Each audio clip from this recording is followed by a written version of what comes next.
Agent 4, the protagonist of Splatoon 2's hero campaign, and its second hero only to the first Agent 3 from Splatoon 1. First things first, there are some spoilers for Splatoon 3 Side Order here. If you haven't played Splatoon 3 Side Order yet, then pause, get the game, get the expansion pass DLC, beat Side Order, and then come back and resume. Thank you so much and enjoy. Agent 4 really dropped off the grid after the events that unfolded in Splatoon 2.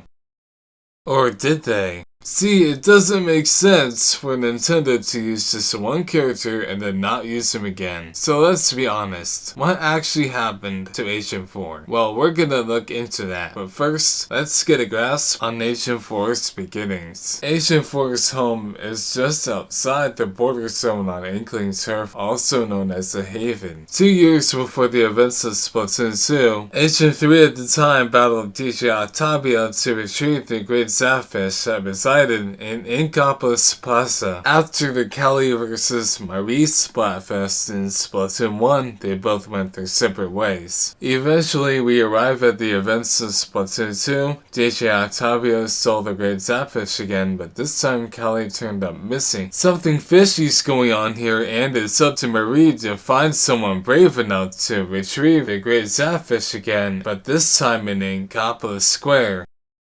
Aha, this Inkling seems like the right person for the job.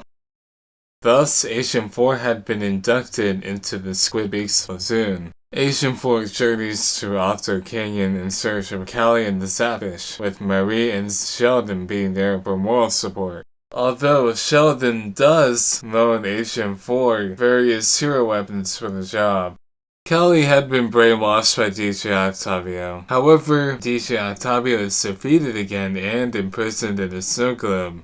Until the events of Splatoon 3, of course. However, this is still about Agent 4, so we're not done yet. So after the events of Splatoon 2 and Octo expansion, before Splatoon 3 in Side Order, Marina is introduced to Agent 4 by Cuttlefish. In Marina's dev diary, which we find during the events of Side Order, we see that Agent 4 is put in charge of Men First security. Marina and her team of engineers work together to create a program called Order. Turns out Order's goal ends up being to create a colorless world of order. Oh, I wonder where this is gonna go. Eight arrives on the scene and rescues Marina on their first climb of a tower called the Spire. Pearl was turned into a drone and Marina was being mind controlled by Order this whole time. If 8 should arrive on Intensifying Harmony floor, they encounter a parallel cannon, which is Order's defense squadron, which in turn involves Agent 4.